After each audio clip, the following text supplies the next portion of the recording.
Welcome back to our podcast series entitled Choose to Live, where this week we are having a conversation about how we can choose to live authentically, how there can be congruence with who we really are and how we portray that with authenticity to the world. A lot of us, because of how we perceive ourselves to be or how we perceive how we think we need to be on the inside, portray a certain image to the world on the outside, whether that's because it's who we think people want us to be or who we think we need to be, or because of how we perceive ourselves. And if we don't like that, we try to portray sometimes to the world on the outside a different image. And if we're going to live authentically, then who we are on the inside has got to be portrayed to everybody on the outside. And that revolves around, or that centers on, our identity. And who we are is determined by whose we are. To help us appreciate that, let me give you maybe a corollary image. I am a son of Prosper and Beverly. That is never going to change. Actually, that can never change.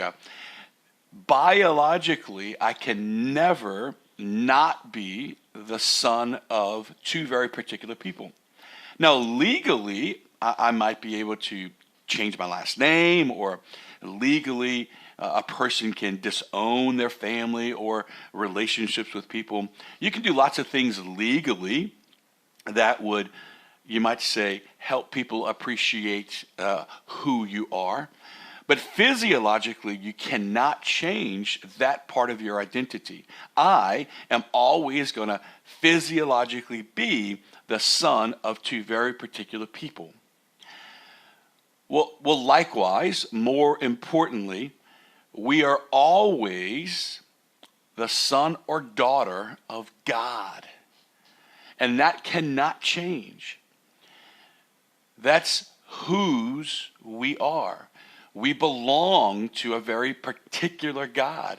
He is the one who made us. He's the one who created us.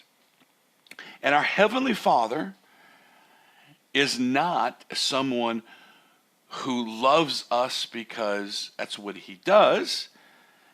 He loves us because that's who He is, as we have talked about.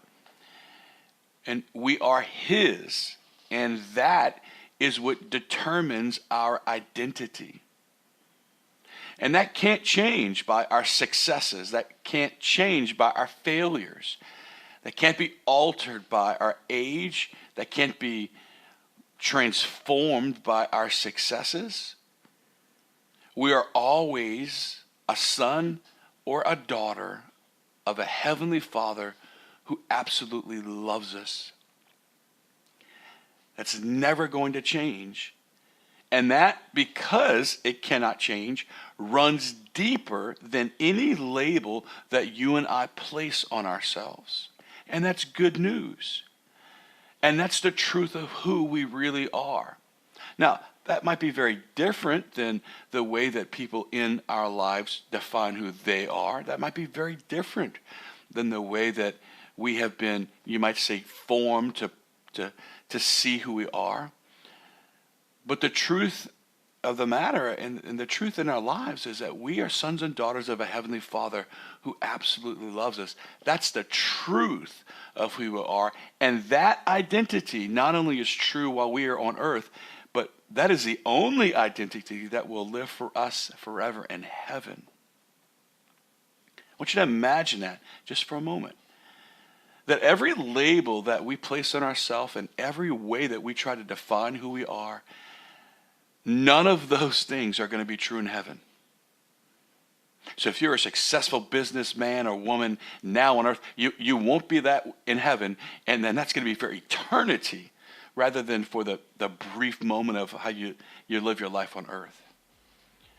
Whether life has met your expectations and you feel good about where you are at this stage of life, none of that is going to be true in heaven. And you're going to live there forever. The only thing that's permanent both in heaven and on earth is the truth that we are sons and daughters of a Heavenly Father.